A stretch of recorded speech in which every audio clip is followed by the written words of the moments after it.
Hello friends, welcome back to Aishu Vlogs Kannada. ಎಲ್ಲರೂ ಹೇಗಿದ್ದೀರಾ? I hope ಎಲ್ಲರೂ ಚೆನ್ನಾಗಿದ್ದೀರಾ ಅಂತ ಅನ್ಕೊಂಡಿದ್ದೀನಿ. ನಾನು ಕೂಡ ಚೆನ್ನಾಗಿದ್ದೀನಿ. ಇವತ್ತು ನಾನು ಮಾರ್ನಿಂಗ್ ಇಂದ ನನ್ನ ವ್ಲಾಗ್ ನ ಸ್ಟಾರ್ಟ್ ಮಾಡ್ತಾ ಇದ್ದೀನಿ. ಆಕ್ಚುಲಿ ಇವತ್ತು ಟ್ಯೂಸ್ಡೇ. ಅಶಿತಾ ಕೂಡ ಊರಿಗೆ ಹೋಗ್ತೀನಿ ಅಂತ ಹೇಳ್ತಾ ಇದ್ಲು. ಅವಳನ್ನ ಕೂಡ ಬಿಟ್ಬಿಟ್ಟು ಬರಕ್ ಹೋಗ್ಬೇಕಾಗಿತ್ತು. ಹಾಗೆ ಏನು ಸ್ಪೆಷಲ್ ಕೂಡ ಮಾಡಿರ್ಲಿಲ್ಲ. ಅದಕ್ಕೆ ಇವತ್ತು ಚಿಕನ್ ಬಿರಿಯಾನಿ ಹಾಗೆ ಗ್ರೇವಿ ಮಾಡೋಣ ಅಂತ ಅನ್ಕೊಂಡೆ. ಅದಕ್ಕೆ ಫಸ್ಟ್ ಮಾರ್ನಿಂಗ್ ಎದ್ದ ತಕ್ಷಣನೇ ನಾನು ಯಾವ್ದಾರ ಒಂದು ಡಿಟಾಕ್ಸ್ ಡ್ರಿಂಕ್ ನ ಕುಡಿತೀನಿ. ಅದಿಲ್ಲ ಅಂತಂದ್ರೆ ಸಬ್ಜಾ ಸೀಡ್ಸ್ ವಾಟರ್ ನ ಕುಡಿತೀನಿ. ತುಂಬಾನೇ ಈಸಿಯಾಗಿ ಮಾಡ್ಕೋಬಹುದು. ಈ ತರ ಸಬ್ಜಾ ಸೀಡ್ಸ್ ನ ಒಂದು 1/4 ಗಂಟೆ ಮುಂಚೆ ನೆನೆ ಹಾಕಿದ್ರೆ ಸಾಕು, ಬೇಗನೆ ಅದು ನೆಂದಿರುತ್ತೆ. ಯಾಕಂದ್ರೆ ನಾನು ತಗೊಂಡಿರೋದು ಸಬ್ಜಾ ಸೀಡ್ಸ್ ಅಲ್ವಾ. ಚಿಯಾ ಸೀಡ್ಸ್ ಆದ್ರೆ 1 ಡೇ ಬೇಕು ಅದು ನೆನೆಯೋಕೆ. ಸಬ್ಜಾ ಸೀಡ್ಸ್ ಆದ್ರೆ ಒಂದು 15 ಮಿನಿಟ್ಸ್ ಅಲ್ಲಿ ಆಲ್ರೆಡಿ ಅದು ನೆಂದಿರುತ್ತೆ. ಅದನ್ನ ಒಂದು ಗ್ಲಾಸ್ಗೆ ಹಾಕೊಂಡು ಸ್ವಲ್ಪ ಬೆಚ್ಚಗಿರುವಂತ ನೀರ್ನ ಹಾಕೋಬೇಕು. ಜಾಸ್ತಿ ಸುಡ್ತಾ ಇರೋ ನೀರ್ನೆಲ್ಲ ಹಾಕೋಬೇಡಿ, ಸ್ವಲ್ಪ ಬೆಚ್ಚಗಿದ್ರೆ ಸಾಕು ನೀರು. ಇದನ್ನ ಬೆಳಿಗ್ಗೆನೆ ಖಾಲಿ ಹೊಟ್ಟೆಲ್ ಕುಡಿಯೋದ್ರಿಂದ ನಮ್ ಹೆಲ್ತ್ ಇರ್ಬೋದು, ನಮ್ ಸ್ಕಿನ್ ಇರ್ಬೋದು, ನಮ್ಗೆ ಹೇರ್ ಇರ್ಬೋದು, ತುಂಬಾನೇ ಬೆನಿಫಿಟ್ಸ್ ಇದೆ ಅಂತಾನೆ ಹೇಳ್ಬೋದು. ಹಾಗೆ ನಮ್ಗೆ ವೆಯ್ಟ್ ಲಾಸ್ ಕೂಡ ಆಗುತ್ತೆ. ಇದನ್ನ ವೆಯ್ಟ್ ಲಾಸ್ ಡ್ರಿಂಕ್ ಅಂತ ಕೂಡ ಹೇಳ್ಬೋದು. ತುಂಬಾನೇ ಚೆನ್ನಾಗಿರುತ್ತೆ. ನಾರ್ಮಲ್ ವಾಟರ್ ಕುಡ್ದಂಗೆ ಇರುತ್ತೆ ಅಷ್ಟೇನೆ. ನಾನು ಕೂಡ ಅದನ್ನೆಲ್ಲ ಕುಡ್ಕೊಂಡು ಮನೆ ಕ್ಲೀನ್ ಮಾಡ್ಕೊಳ್ಳೋಣ ಅಂತ ಬಂದೆ. ಫಸ್ಟ್ ನಾನು ನನ್ನ ಬೆಡ್ರೂಮ್ನ ಕ್ಲೀನ್ ಮಾಡ್ಕೊಬಿಡ್ತೀನಿ. ಮಾರ್ನಿಂಗ್ ಎದ್ದ ತಕ್ಷಣ ಸ್ವಲ್ಪ ಬಿಸಿ ಮಾರ್ನಿಂಗ್ ಆಗ್ಬಿಟ್ಟಿರುತ್ತೆ. ಯಾಕಂದ್ರೆ ನನ್ನ ಹಸ್ಬೆಂಡ್ ಕೂಡ ಬೇಗ ಕೆಲ್ಸಕ್ಕೆ ಹೋಗೋರು ಇರ್ತಾರೆ ಅಲ್ವಾ. ಅವರಿಗೆ ಗಂಜಿ ಎಲ್ಲ ಮಾಡ್ಕೊಟ್ಬಿಟ್ಟು ತುಂಬಾ ಟೈಮ್ ಹಿಡಿದ್ಬಿಡುತ್ತೆ. ಅದಕ್ಕೆ ಅದೆಲ್ಲ ಆದ್ಮೇಲೆ ನಾನು ಮನೆ ಕ್ಲೀನ್ ಮಾಡ್ಕೊಬಿಡ್ತೀನಿ. ಹಾಗೆ ನನ್ನ ರೂಮ್ ಟ್ರಾನ್ಸ್ಫಾರ್ಮೇಶನ್ ವಿಡಿಯೋ ಕೂಡ ಅಪ್ಲೋಡ್ ಮಾಡಿದ್ದೀನಿ. ಯಾರಾದ್ರೂ ನೋಡಿಲ್ಲ ಅಂತಂದ್ರೆ ನಾನು ಇಲ್ಲಿ ಐಕಾನ್ ಅಲ್ಲಿ ಹಾಕಿರ್ತೀನಿ, ಮಿಸ್ ಮಾಡದೆ ಹೋಗಿ ನೋಡಿ. ನಾನೆಲ್ಲ ಮನೆಯೆಲ್ಲ ಕ್ಲೀನ್ ಮಾಡ್ಕೊಳ್ಳೋಷ್ಟು ನನ್ನ ಹಸ್ಬೆಂಡ್ ಬಂದು ಚಿಕನ್ ಎಲ್ಲ ತೊಡ್ಕೊಡ್ತಾ ಇದ್ರು. ನಾನಂತೂ ನಿಜವಾಗ್ಲೂ ವಾಶ್ ಮಾಡಲ್ಲ, ಅವರೇ ವಾಶ್ ಮಾಡ್ಕೊಡ್ಬೇಕು. ಇವತ್ತು ಸ್ವಲ್ಪ ಡಿಫ್ರೆಂಟ್ ಆಗಿ ಬಿರಿಯಾನಿ ಮಾಡೋಣ ಅಂತ ಅನ್ಕೊಂಡು ಸ್ವಲ್ಪ ಚಾಪ್ಸ್ಗೆ ಅಂತೆಲ್ಲಾನು ಚಿಕನ್ ನ ಬೇರೆ ಮಾಡಿ ಇಟ್ಕೊಳ್ತಿದ್ದೀನಿ ಅಷ್ಟೇನೆ. ಈ ಬಿರಿಯಾನಿ ಮಾಡೋಕೆ 2 ತರ ಮಸಾಲೆ ರುಬ್ಕೋಬೇಕು. ಫಸ್ಟ್ ನಾನಿಲ್ಲಿ ಒಗ್ಗರಣೆಗೆ ಈರುಳ್ಳಿನ ಹಾಕೊಳ್ತಿಲ್ಲ, ಅದನ್ನ ರುಬ್ಬೋಕೆ ಹಾಕೊಳ್ತಾ ಇದ್ದೀನಿ. ಫಸ್ಟ್ ಒಂದು 3 ಈರುಳ್ಳಿನ ಕಟ್ ಮಾಡ್ಕೊಂಡು ಮಿಕ್ಸಿ ಜಾರ್ಗೆ ಸೇರಿಸ್ಕೊಂಡು ಅದಕ್ಕೆ ಸ್ವಲ್ಪ ಬೆಳ್ಳುಳ್ಳಿ ಹಾಗೆ ಶುಂಠಿನ ಹಾಕೊಂಡು ಫಸ್ಟ್ ಒಂದು ಪೇಸ್ಟ್ನ ರೆಡಿ ಮಾಡ್ಕೊಳ್ತಿದ್ದೀನಿ. ಈ ಥರ ಪೇಸ್ಟ್ ಆಗಿದ್ರೆ ಸಾಕು, ಚೆನ್ನಾಗಿರುತ್ತೆ. ನೆಕ್ಸ್ಟ್ ಪೇಸ್ಟಿಗೆ ಅಂತ ನಾನು ಜಾಸ್ತಿ ಏನಿಲ್ಲ, ಒಂದು 5 ಹಸಿರು ಮೆಣಸಿನ್ಕಾಯಿ ಹಾಗೆ ಕೊತ್ತಂಬರಿ ಸೊಪ್ಪು, ಪುದೀನ ಸೊಪ್ಪು ಇಷ್ಟೇ. ಯಾವುದೇ ರೀತಿ ಮಸಾಲೆಗಳನ್ನ ನಾನು ಸೇರಿಸ್ತಾ ಇಲ್ಲ. ಅದನ್ನು ರುಬ್ಕೊಂಡು ಗ್ಯಾಸ್ ಸ್ಟವ್ ಮೇಲೆ ಒಂದು ತಪ್ಪಲಿನ ಇಟ್ಕೊಳ್ತಿದ್ದೀನಿ. ನಾನು ಇದನ್ನು ಕುಕ್ಕರಲ್ಲಿ ಮಾಡ್ತಾ ಇಲ್ಲ, ತಪ್ಪಲಿಲ್ ಮಾಡ್ಕೊಳ್ತಾ ಇದ್ದೀನಿ. ಅದಕ್ಕೆ ಸ್ವಲ್ಪ ಆಯಿಲ್ನ ಜಾಸ್ತಿ ಹಾಕಬೇಕು. ಆಯಿಲ್ ಜಾಸ್ತಿ ಇದ್ರೆ ತುಂಬಾನೇ ಚೆನ್ನಾಗಿರುತ್ತೆ ಅಂತಾನೆ ಹೇಳ್ಬೋದು. ಹಾಗೆ ಅದಕ್ಕೆ ಪಲಾವ್ ಸ್ಪೈಸಸ್ ನ ಹಾಕೊಂಡು ಸ್ವಲ್ಪ ಹೊತ್ತು ಫ್ರೈ ಮಾಡ್ಕೊಳ್ತಿದ್ದೀನಿ. ನೆಕ್ಸ್ಟ್ ಫಸ್ಟ್ ಪೇಸ್ಟ್ ಮಾಡ್ಕೊಂಡಿದ್ವಲ್ಲ ಈರುಳ್ಳಿ ಹಾಗೆ ಬೆಳ್ಳುಳ್ಳಿ ಶುಂಠಿ, ಆ ಪೇಸ್ಟ್ ನ ಹಾಕೊಂಡು ಚೆನ್ನಾಗಿ ಅದ್ರದ್ದು ಹಸಿ ವಾಸನೆ ಹೋಗೋವರೆಗೂ ಫ್ರೈ ಮಾಡ್ಕೋಬೇಕು. ಹಸಿ ವಾಸನೆ ಹೋಗ್ಲಿಲ್ಲ ಅಂತಂದ್ರೆ ರೈಸ್ ಎಲ್ಲ ಅದೇ ಸ್ಮೆಲ್ ಹೊಡಿತಾ ಇರುತ್ತೆ. ಅದೇ ಹಸಿ ವಾಸನೆ ಹೋಗಾದ್ಮೇಲೆ ಅದಕ್ಕೆ ಒಂದು 3 ಹೆಚ್ಚಿರುವಂತ ಟೊಮೆಟೊ ಹಾಕೊಳ್ತಿದ್ದೀನಿ. ಯಾವಾಗ್ಲೂ ನಾವು ಟೊಮೆಟೊ ಹಾಕಿದಾಗ ಸ್ವಲ್ಪ ಉಪ್ಪು ಹಾಕೋಬೇಕು, ಯಾಕಂದ್ರೆ ಅವಾಗ ತುಂಬಾ ಚೆನ್ನಾಗಿ ಟೊಮೆಟೊ ಹಣ್ಣು ಬೇಯುತ್ತೆ ಅಂತಾನೆ ಹೇಳ್ಬೋದು. ಟೊಮೆಟೊ ಎಲ್ಲ ಸಾಫ್ಟ್ ಆಗಿ ಬೆಂದ್ಮೇಲೆ ಅದಕ್ಕೆ ನೆಕ್ಸ್ಟ್ ಮಸಾಲೆನ ಆಡ್ ಮಾಡ್ಕೊಳ್ತಿದ್ದೀನಿ. ಅದೇ ಹಸಿರು ಮೆಣಸಿನಕಾಯಿ, ಕೊತ್ತಂಬರಿ ಸೊಪ್ಪು ಹಾಗೆ ಪುದೀನ ಸೊಪ್ಪು ಪೇಸ್ಟ್ ಮಾಡ್ಕೊಂಡಿದ್ವಲ್ಲ, ಆ ಮಸಾಲೆನ ಆಡ್ ಮಾಡ್ಕೊಂಡು ಅದ್ರದ್ದು ಕೂಡ ಹಸಿ ವಾಸನೆ ಹೋಗೋವರೆಗೂ ಚೆನ್ನಾಗಿ ಫ್ರೈ ಮಾಡ್ಕೋಬೇಕು. ಇಲ್ಲ ಅಂತಂದ್ರೆ ನಿಜವಾಗ್ಲೂ ಚೆನ್ನಾಗಿರಲ್ಲ. ನಾವು ಯಾವುದೇ ಮಸಾಲೆನ ಆಡ್ ಮಾಡ್ತಿದೀವಿ ಅಂತಂದ್ರೆ ಅದ್ರದ್ದು ಹಸಿ ವಾಸನೆ ಹೋಗೋವರೆಗೂ ನಾವು ಫ್ರೈ ಮಾಡ್ಕೊಳ್ತಾನೆ ಇರಬೇಕು. ಯಾವುದೇ ಮಸಾಲೆ ಹಾಕಿದ್ಮೇಲೆ ಒಂದು 2 ರಿಂದ 3 ನಿಮಿಷ ಅದನ್ನ ಫ್ರೈ ಮಾಡ್ಕೋಬೇಕು ಅಂತ ಒಂದು ಮೈಂಡ್ ಅಲ್ಲಿ ಇಟ್ಕೋಬಿಡಿ. ಅಷ್ಟರಲ್ಲಿ ಅದ್ರದ್ದು ಹಸಿ ವಾಸನೆ ಸ್ಮೆಲ್ ಎಲ್ಲ ಹೊರಟೋಗ್ಬಿಟ್ಟಿರುತ್ತೆ.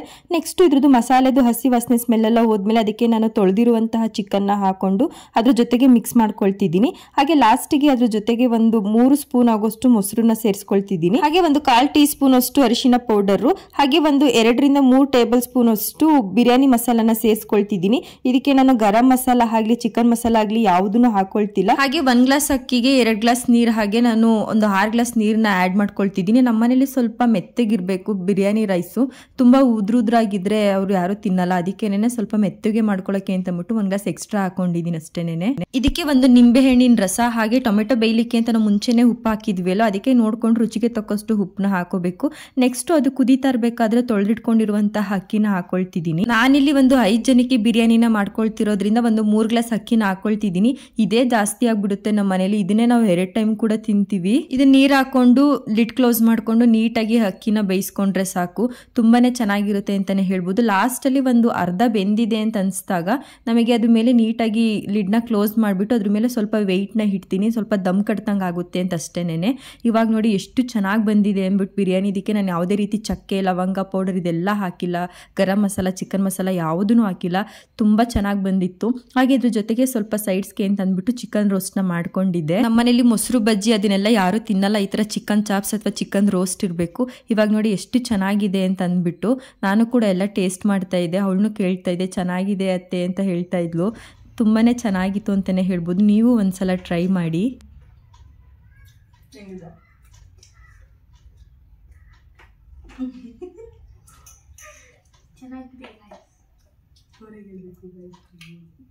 ಬಿರಿಯಾನಿ ನಾನು ಇದೇ ಫಸ್ಟ್ ಟೈಮು ಈ ಥರ ಎಲ್ಲ ಹಾಡಿಸಿ ಈರುಳ್ಳಿ ಎಲ್ಲನೂ ಹಾಕಿದ್ದು.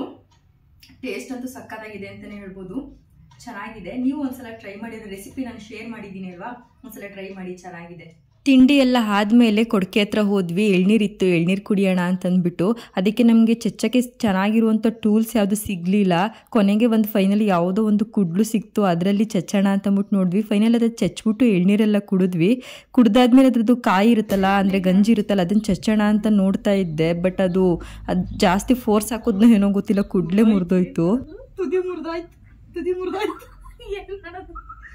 ಏನು ಮಾಡಂಗಿಲ್ಲ, ಎಲ್ಲರೂ ಎತ್ತಿಡೋದು ಕಾಣ್ದಂಗೆ ಯಾರು. ಏಕೈಕ ವ್ಯಕ್ತಿ ಫೈನಲಿ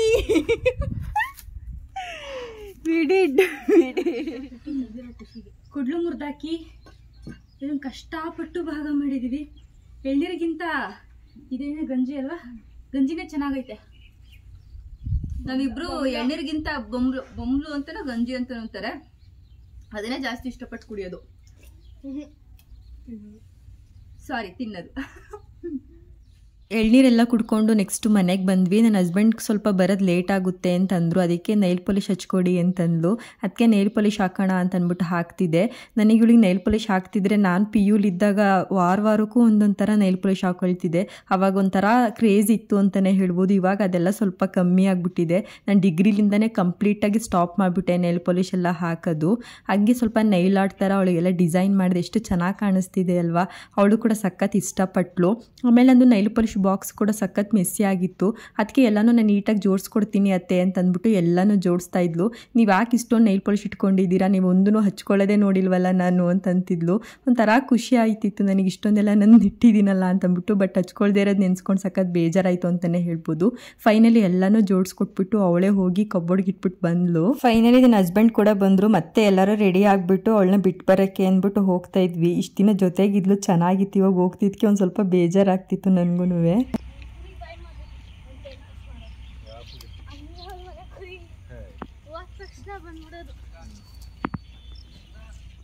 ಹಾಗೆ ಕಾರಲ್ಲಿ ಹೋಗ್ತಾ ಅಲ್ಲೇ ಆಂದುವೆ ಐಸ್ ಕ್ರೀಮ್ ಎಲ್ಲ ತೊಗೊಂಡು ತಿನ್ಕೊಂಡು ಮಾತಾಡ್ಕೊಂಡು ಹೋಗ್ತಿದ್ವಿ.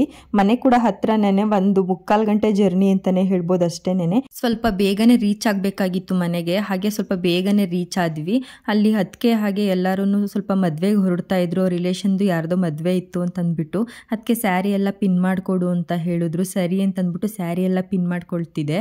ಮುಂಚೆ ಎಲ್ಲ ನನಗೂ ಕೂಡ ನೀಟಾಗಿ ಸ್ಯಾರಿ ಎಲ್ಲ ಹಾಕ್ಕೊಳಕ್ಕೆ ಬರ್ತಾ ಇರಲಿಲ್ಲ. ನಾನು ಯಾವಾಗ BEd ಜಾಯಿನ್ ಆದೆ ಆವಾಗಲಿಂದ ನಾನು ಸ್ಯಾರಿ ಡ್ರೇಪಿಂಗ್, ಸ್ಯಾರಿ ಪಿನ್ ಮಾಡೋದು, ಸ್ಯಾರಿ ಪ್ರೀ ಪ್ಲೇಟಿಂಗ್ ಎಲ್ಲ ಕಲ್ತಿದ್ದು. ನಾನೇ ಫೋನಲ್ಲೆಲ್ಲ ನೋಡ್ಕೊಂಡು ಕಲ್ತ್ಕೊಂಡೆ ಅಂತಲೇ ಹೇಳ್ಬೋದು. ಇವಾಗಂತೂ ಟೆಕ್ನಾಲಜಿ ತುಂಬ ಮುಂದುವರೆದಿದೆ ಅಲ್ವಾ. ನಮಗೆ ಏನೇ ಬೇಕು ಅಂತಂದ್ರೂ ಫೋನಲ್ಲೇ ಸಿಗುತ್ತೆ. ಅದನ್ನು ನಾವು ಹೇಗೆ ಯುಟಿಲೈಸ್ ಮಾಡ್ಕೊಳ್ತೀವಿ ಅನ್ನೋದು ತುಂಬಾ ಇಂಪಾರ್ಟೆಂಟ್ ಆಗುತ್ತೆ. ಹಾಗೆ ನಾನು ಫೋನಲ್ಲೇ ತುಂಬ ಬೇರೆಯವ್ರು ಮಾಡೋಂತಹ ಸ್ಯಾರಿ ಪಿನ್ ಎಲ್ಲ ನೋಡಿಕೊಂಡು ನೀಟಾಗಿ ಸ್ಯಾರಿ ಡ್ರಾಪಿಂಗ್ ಹೇಗೆ ಮಾಡೋದು, ಸ್ಯಾರಿ ಪಿನ್ ಹೇಗೆ ಮಾಡೋದು, ಪ್ರೀ ಪ್ಲೇಟಿಂಗ್ ಹೇಗೆ ಮಾಡೋದು ಅಂತೆಲ್ಲ ಕಲ್ತ್ಕೊಂಡೆ. ಇವಾಗ ಎಷ್ಟು ಯೂಸ್ ಆಗ್ತಿದೆ ಅಂತಂದರೆ ನನಗೆ ಒಂಥರ ಖುಷಿ ಆಗುತ್ತೆ. ಯಾಕಂದರೆ ಯಾರನ್ನೂ ಕೇಳುವಂಥ ಅವಶ್ಯಕತೆ ಇರಲ್ಲ ನಮ್ಮೂರಿಗೆ. ಹಾಗೆ ನನಗೆ ನಾವೇ ಎಲ್ಲ ರೆಡಿ ಮಾಡ್ಕೊಳ್ಬೋದು. ಇವಾಗ ನಾನು ಪ್ರೀಪ್ಲೇಟ್ ಮಾಡ್ತಿದ್ದೀನಲ್ಲ, ಈ ಸ್ಯಾರಿ ಅವರು ಮಾರ್ನಿಂಗ್ ದಾರೆಗೆ ವೇರ್ ಮಾಡಬೇಕು ಅಂತ ಅನ್ಕೊಂಡ್ರು. ಸಿಂಪಲ್ ಸ್ಯಾರಿ ಆದ್ರೆ ಅಲ್ಲೇ ಪಿನ್ ಮಾಡಿ ವೇರ್ ಮಾಡ್ಬೋದು. ಬಟ್ ಈ ತರ ರೇಷ್ಮೆ ಸೀರೆ, ದೊಡ್ಡ ಸೀರೆ ಎಲ್ಲ ನಾವು ವೇರ್ ಮಾಡ್ತೀವಿ ಅಂತಂದ್ರೆ ವಿತೌಟ್ ಐರನ್ ಅದನ್ನ ನಾವು ವೇರ್ ಮಾಡಕ್ಕೆ ಆಗಲ್ಲ. ಅದು ನೀಟಾಗಿ ಎಲ್ಲ ಪಿನ್ ಮಾಡ್ಕೊಂಡ್ರೆ ಬೇಗನೆ ಹುಟ್ಕೋಬಹುದು. ಇಲ್ಲ ಅಂತಂದ್ರೆ ಈ ಸ್ಯಾರಿ ಉಡೋಷ್ಟರಲ್ಲೇ ತುಂಬಾ ಟೈಮ್ ಆಗ್ಬಿಡುತ್ತೆ ಅಂತಾನೆ ಹೇಳ್ಬೋದು. ಅದಕ್ಕೆ ನಾನು ಇಲ್ಲಿ ಐರನ್ ಮಾಡ್ಲಿಕ್ಕೆ ಅಂತ ಅಂದ್ಬಿಟ್ಟು ಐರನ್ ಬಾಕ್ಸ್ ನ ಯೂಸ್ ಮಾಡ್ತಾ ಇದ್ದೀನಿ. ಸ್ಟ್ರೈಟ್ನರ್ ಅಲ್ಲೆಲ್ಲ ಮಾಡಿದ್ರೆ ನನಗೆ ಅಷ್ಟು ಕಂಫರ್ಟಬಲ್ ಅಂತ ಅನ್ಸಲ್ಲ. ಪ್ಲೇಟ್ಸ್ ಎಲ್ಲ ಸ್ವಲ್ಪ ದಪ್ಪನೇ ಇದೆ ಅಂತ ಅನ್ಸ್ಬಿಡುತ್ತೆ.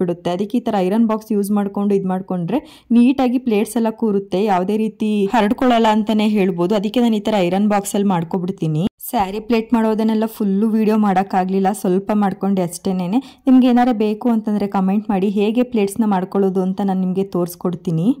ನಾನು ಈ ಸೈಡ್ ಪ್ಲೇಟ್ಸ್ ಎಲ್ಲ ಮಾಡಿ ಮುಗಿಸೋಷ್ಟರಲ್ಲಿ ನಮ್ಮ ವರ್ಷ ಆಲೂಗಡ್ಡೆ ಕಬಾಬ್ ಮಾಡ್ತಿದ್ದೀನಿ ಅಂತಂದ್ಲು. ಸರಿ ಇರು, ಹೇಗೆ ಮಾಡ್ತಿದ್ಯಾ ವಿಡಿಯೋ ಮಾಡ್ಕೊಳ್ತೀನಿ ಅಂತಂದ್ಬಿಟ್ಟು ನೋಡ್ತಿದ್ದೆ.